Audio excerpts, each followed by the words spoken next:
It's time for the Hockey Writers Grindline, a weekly show covering everything Detroit Red Wings. Brought to you by our own iconic top line of Wings writers. Sit back and enjoy The Grind. Hello, everybody, and welcome back to another episode of The Grind Line here at the Hockey Writers. I am your host, Matthew Zator, and as always, joined in by my defense partner on this episode, Evan Sabourin.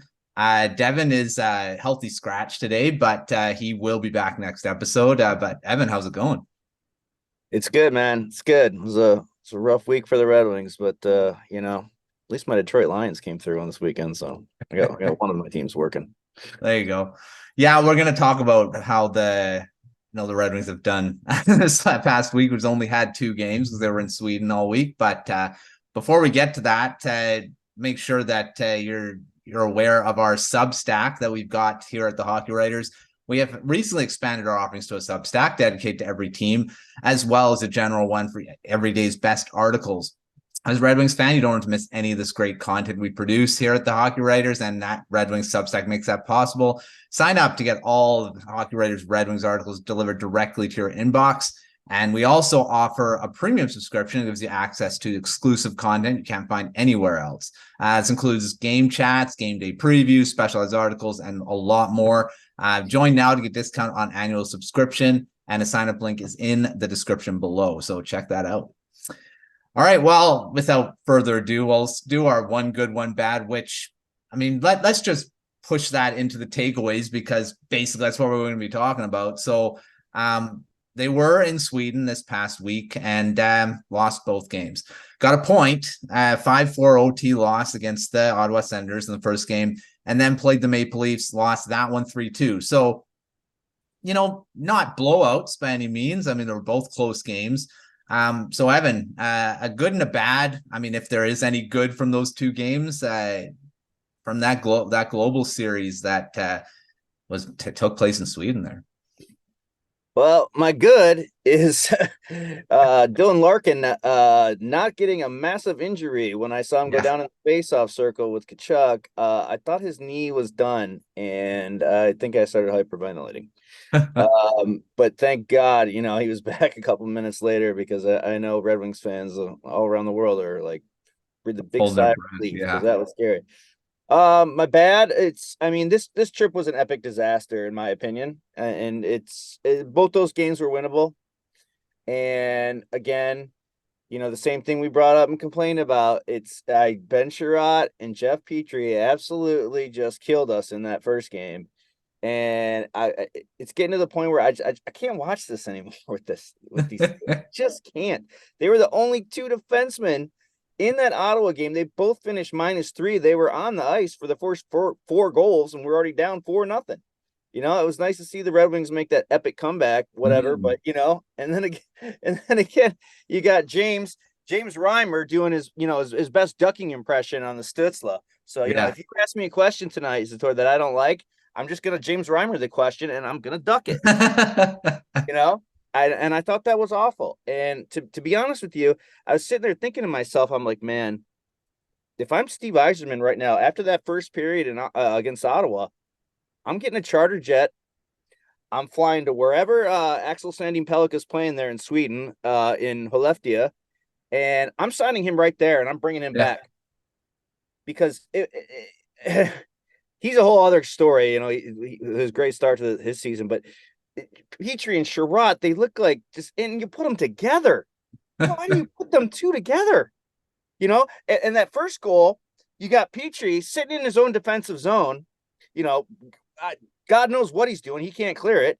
And here comes Sherratt just moseying over to get Petrie and his defender, leaving the Drake Batherson all alone right in front. Like, what are you doing? Do you not understand defensive positioning? Yeah. And it just went on and on throughout the game. And it's just, I don't know. Petrie on the power play, simple pass back to the point, goes flying right back down the ice. It's, I'm losing my patience. Those are winnable games. Those are points that the Red Wings need to bank, and they need to bank early. And the Petrie and Sherratt show, I mean, listen, I'm glad they finally benched Petrie after the Ottawa game, but there's Sherrod again. The next game, Yeah. right back out there, And what I didn't even think about it going into this, but like they're playing in Sweden. You have Lucas Raymond as only Swede on the team right now, which is kind of odd for me since we've always been known as the Swedish Mafia. But this was the time for Simon Edvinsson in his hometown. Yeah. Berggren. Well, it just didn't make any sense to me, and I might have had a bad thought about Steve Yzerman, and I've never had that. I've known Steve I've loved Steve Yzerman since I was a little kid, since he was a rookie. I've never had an evil thought about Steve Yzerman, but I was really mad, thinking, "What are you doing, Yzerman? What are we doing here?" The Yzer plan, it's wearing the patience is wearing thin. It's been 5 years. It's time for this team to compete, and we're holding back players that could be helping us. I really think Sherratt and Petrie lost that game for us. I really do, because you can't finish. They're the only defenders on the team that finished at a minus. Yeah. Everyone else, Model was a +3. So these two, it's past time. It's past time. And unfortunately, with Sherratt's contract, he's basically untradeable. And Petrie, like, it's just what are we gonna do with him?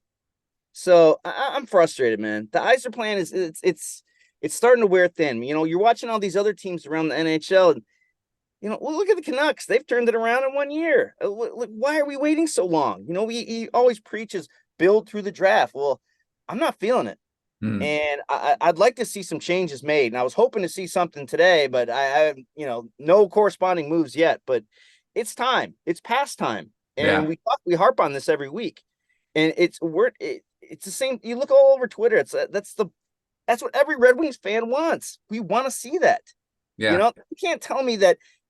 You cannot tell me that Edvinsson couldn't make some of those plays that Sherratt and Petrie failed to make. They can barely Petrie can barely get the puck out of his own zone, and like I said, the horrible positioning, it's killing us. It's time for a change. Yeah. No, I definitely agree. And the thing is, like, both of them were -3 in that game. And he's, like you said, no one else was a minus on the defense.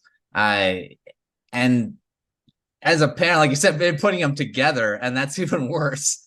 Sherratt was horrible last season too. You looked like he may have been better at the start of this season, but he's fallen right back into that as last season. And we were talking about it a lot of times last season that it was a bad signing and he wasn't that good. Now he's in a supposedly lesser role, and he's still playing that way. You can't. I don't understand it either. I mean, he is a high-priced defenseman too. I don't know how you're going to get rid of him. Even Petrie's going to be a tough to get rid of. I don't know what they do with this. And we said this at the beginning of the season too, why they signed Petrie, or not signed, why they acquired Petrie in the first place.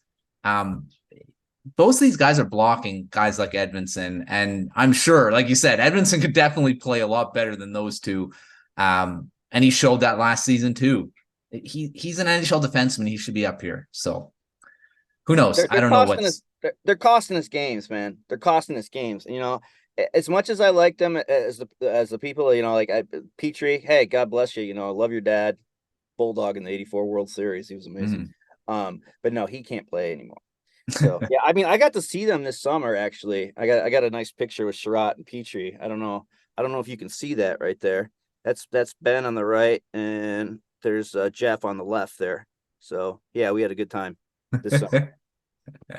Anyway, yeah. So I mean, it is tough the way this Global Series went. I mean, that great, like you said, great comeback in that game to gain a point, but they definitely could have potentially won that game too, if the defensive breakdowns, particularly that pairing, didn't happen. So I don't know. It's tough. I'm not sure where they go. We'll talk about it a bit in the Common Corner question about a certain thing that could happen. But I'm not really sure what's going to happen in the future here with this defense, because it's really tough to move these guys. I mean, I don't know what you do. I mean, you either waive a guy, maybe try to push him down to the AHL, but that's the only real thing you can do at this point. I don't know. it's not good. It's not good. They're costing us points. especially when you're in a position where you are in a position to actually potentially make a playoff push. I mean, very early in the season, but they have looked good at times this season to be a playoff team. It's just these defensemen are definitely holding that hope back. So I don't know. We'll see what happens throughout the rest of this time, but we'll move on to maybe a positive. I don't know. Alex Lyon got his first start after we kept saying he needs to get a start. He got one, played against the Maple Leafs in that second game, and lost. Had 26 saves, 29 shots. What do you think about Alex Lyon? I mean, it is 1 game sample size, but what do you think of his performance in his first start and after sitting in the press box for like the whole season? Let him start the next whole week. I thought he played well enough to win that game, and maybe he can show Reimer how not to duck a puck. He took that one shot off the face mask. I believe it was in the second period or early third. I liked what I saw. I mean, he didn't seem nervous. He kept his composure. Again, another winnable game, but it's hard. It's hard to go based off one game. I mean, he's only played one this whole season. So after Reimer, it's just you're an NHL goaltender. You're paid to stop pucks. You don't not duck from them. Yeah. I mean, he ducked from it. I mean, he was getting killed on social media for that. It's you have a face mask on. It's 2 seconds left. You're in overtime in a big game in Sweden. You should have all the adrenaline in the world. You should be headbutting pucks, not ducking from them. I have no faith in him. I can't. Reimer doesn't do it for me, man. He's not. We know what Reimer is. He's a 15-year vet. He's a career backup to me. Give Alex Lyon a shot. What else could go wrong? Yeah. Huh? Maybe catches fire, catches a streak. We saw him do it with Florida last year. He helped them get in the playoffs on the final day. So yeah, I'm all for Alex Lyon getting more opportunities because Ville Husso is up, he's down, he's up, he's down. I think, man, just start giving them some starts and let's see if we can catch lightning in a bottle. Yeah, I mean, what can go wrong? I mean, he plays as good as their goaltending hasn't been good this season. So I don't know there's much of a standard there. So just have him start. Who knows what'll happen? Like you say, may catch fire and the Red Wings will benefit from it. So one other thing that I love that I saw in the Sweden series too, and this was hilarious, and I hope the camera guy did this on purpose, but they right after the announcer was discussing how Sherratt and Petrie were on the ice for all 4 goals in the Ottawa game, they immediately cut to a shot of Jonathan Ericsson and Nicholas Kronwall crushing beers. And that's when I had a serious bad flashback with seeing Jonathan Ericsson. But at this point, I'm like, get him out there, man. He can't be worse than Sherratt and Petrie. So, yeah. No, I thought that was really pivotal how the camera guy found that Jonathan Ericsson, right when they were talking about Petrie and Sherratt struggling. That's like, awesome. That makes sense. Yeah, it is. I mean, the thing is, and we've talked about it, the 2 weaknesses that the Red Wings have shown so far this season is goaltending and defense. Not so much their top pairing. I mean, that's always been good. But it's the rest of their guys that they brought in that they thought were going to improve it, and it hasn't so far. So it's tough. We'll see what happens with the goaltending and the defense as the season goes on, but definitely wasn't a good showing in Sweden. Mostly that pairing of Petrie and Sherratt for sure. Well, the offense did look good. They were peppering Korpisalo early in that Ottawa game, and I mean, it was at the midpoint of the game. They were out shooting Ottawa 25-16, and they trailed 4-1. Yeah. So obviously, there's a problem on the back end. There's something wrong with this picture, and there's got to be repercussions at some point. Yeah. I mean, the hockey I'm watching, it's not textbook hockey. These guys are out of position. I feel like they don't understand defensive positioning, and it's costing the Wings. We're losing points because of this. Those were 4 valuable points we could have had. Instead, we came home with 1. So I don't know why there's not a blowback for their performance. But I digress. Yeah, it like I say, it's tough on what they could do. I mean, it's get better defensively. I don't know if it's the structure or it's the personnel that you've got. Because like you said, it seems to be the defensemen, not how they're being taught the system of how the system is. It's the individuals making the mistakes. So I don't know. It's get rid of them and get someone in that's better. I think that's the most simplest answer, right? I don't know. It's mind blowing. It's tiring just to see them keep being run out there. The definition of insanity is doing the same thing over and over and over and expecting different results. We're seeing the same results every time those two clowns are on the ice. So I'm ready for Edmonton to be up. It's got to happen. I'm imagining it's got to happen before Christmas. Yeah. I can't see it this going much longer because you've got to be taking those points now. So yeah, and like you say about American Thanksgiving coming up really quick. That's this coming week, and they say whoever's in the playoff picture is usually in the playoffs after, and they're kind of hovering in there. I mean, they're in there right now, but it could be a few more losses and they're out of it. So we'll see. They have only how many wins have they had in the last? They've only won one in their last 5. Yeah, so 4 to 5, and they barely beat Columbus. They barely beat Columbus, which is one of the worst teams in the league. So the only other win they have this month is against the Boston Bruins, which was pretty impressive, but they still allowed 4 goals in that game. So we'll talk about the upcoming opponents in a sec, but let's move on to some trade talk and with our comment corner question this week. And that is from Don, who's a very frequent commenter here. Thanks, Don, for your question again.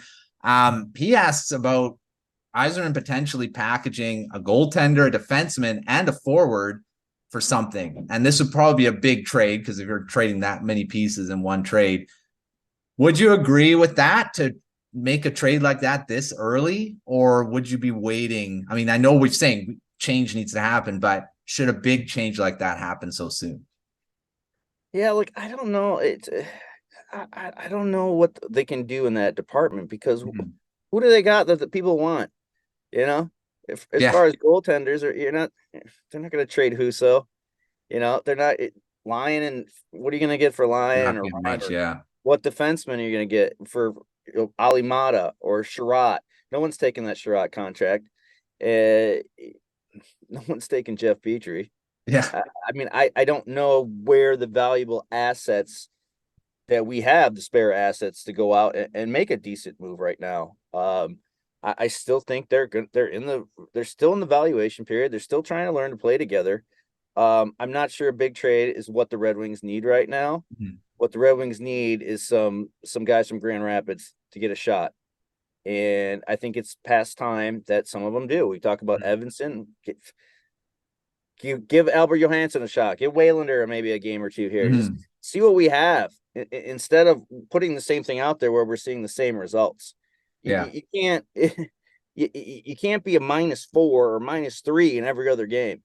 And the mistakes that they're making, they're just it's not good for the Red Wings to have those two back there.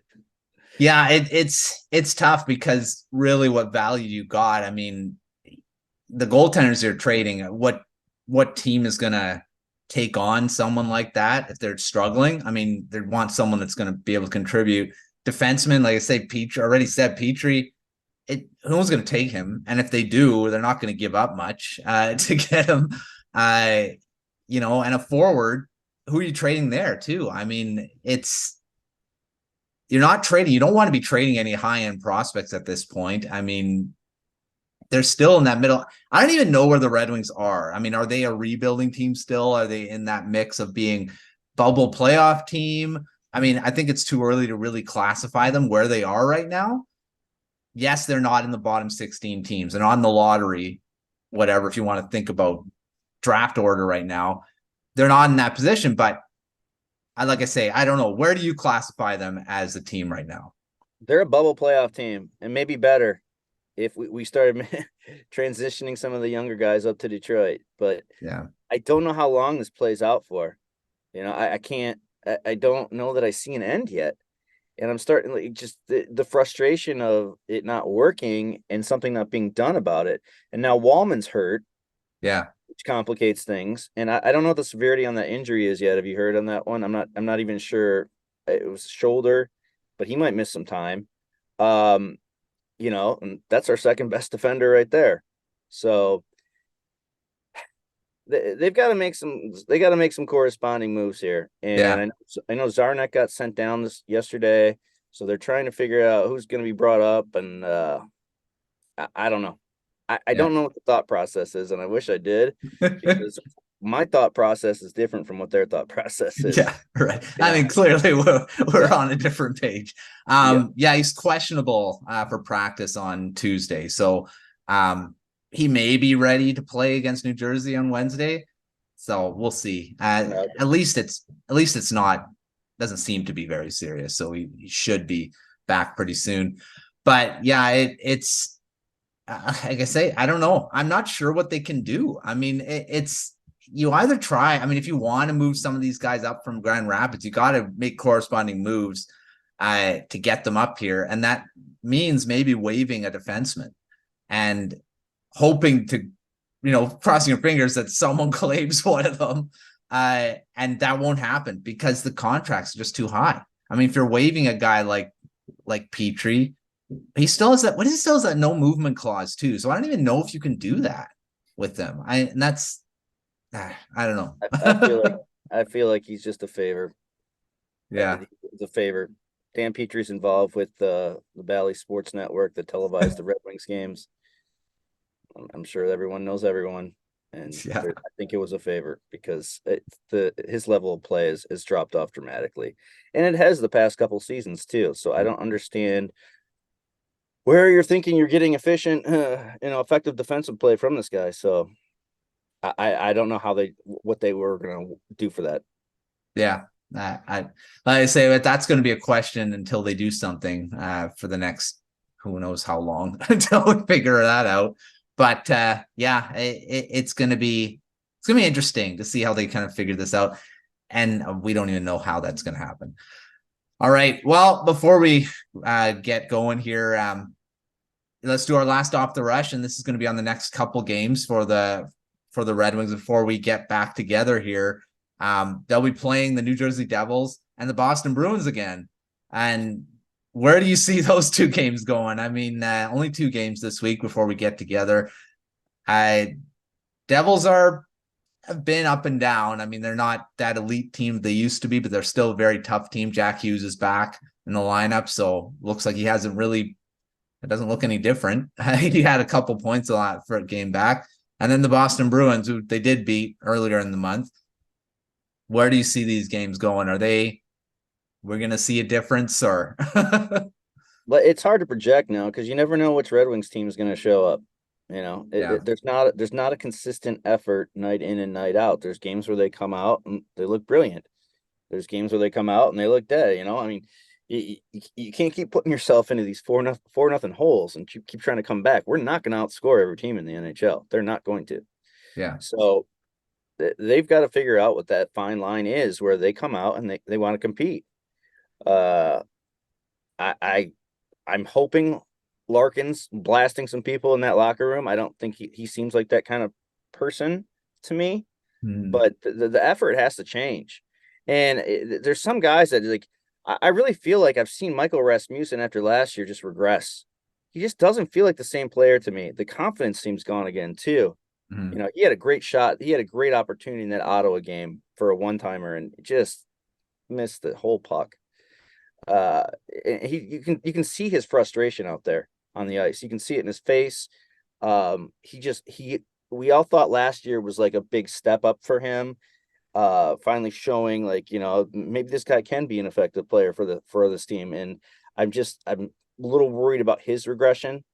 But on the other side of things, I really like what I'm seeing like out of Daniel Sprong. I think I really like this guy. I mean, he's not afraid to shoot the puck. And he's blasting one-timers. They're feeding him on the power play, and he's not afraid to do it. Really like what we've seen out of him. But other than that, I mean, they've got a lot of figuring out. They got a lot of things to figure out right now. It's great to see Lucas Raymond also playing well. He had a great series, and you can see that confidence growing. And he's still a kid. And this is a contract year. It was great to see him play and see his family there with him celebrating the goals. But something's got to give, man. And it's, like I said, we've been beating a dead horse, but at some point there's got to be a breaking point where they said enough's enough. Let's figure out what we're doing defensively here. We've got to have a better system in place because we cannot be putting this team down in those early holes. Not with our goaltending. We can't do that. And we're not going to, like I said, we're not going to outscore teams. So there's got to be a lot of talk, I'm sure, in the background there in Detroit, behind the bench. And, it's hopefully something evolves here soon because we're having the same conversation every weekend because we're seeing the same results. Yeah. So. Yeah. Hopefully we're talking about something different in the next episode. It's tough talking about this type of stuff because you want to see good defense. And I mean, yes, it's boring, but it's how you win hockey games. Defense and goaltending. You need it. And they haven't had it. I don't think they've had it all season yet. Even though they have had a pretty good start to the season. It's something that needs to change very soon. So we'll see. We'll see if we're talking about something different next week. But thanks, Evan, for coming on the show again and joining me. Like I say, Devin will be back next week, and we'll be back to a trio. But make sure you're checking out all of our articles at thehockeywriters.com, and you're checking out our Substack and the premium tier, which you can sign up. Annual description discount in the link below. Lots of great features that you get that you won't get with the free one. You can just sign up for that one if you just want to get the articles about 3 times a week. But we also got the game day previews, got the game chats, lots of different articles, prospect check-in, exclusive article there. So make sure you're checking that out. But until next time, we'll see you on another episode of The Grind Line.